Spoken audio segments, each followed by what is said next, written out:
أستاذ سالم العومي قدم لنا دورة من أحلى الدورات الحقيقة.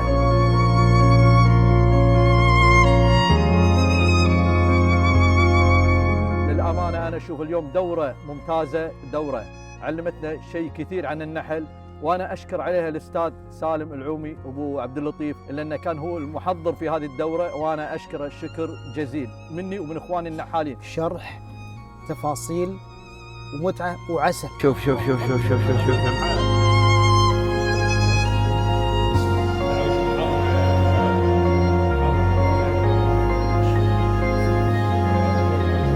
تعلمنا فيها عن النحل وطريقة تربية النحل وطريقة شلون الفرز وشلون تركيب النحل وشلون تسكين النحل، فعرفناه من أول ما يوصلنا من المطار لين ما نحطه بالفرازات. معلومات مهمة وأساسية كمبتدئين في تربية النحل. أحسن له وأفضل الدورات اللي الحقيقة أشكره وأشكر كل الإخوان المشاركين على مجهودهم في هذه الدورة. دربنا وكانت دورة قيمة جدا جدا، وأشكركم على جهودكم الطيبة وعلى ما قصرتوا عليه بكل النواحي. واللي حاب يتعلم ويعرف عالم النحل يدخل الدورات اللي تخص النحل.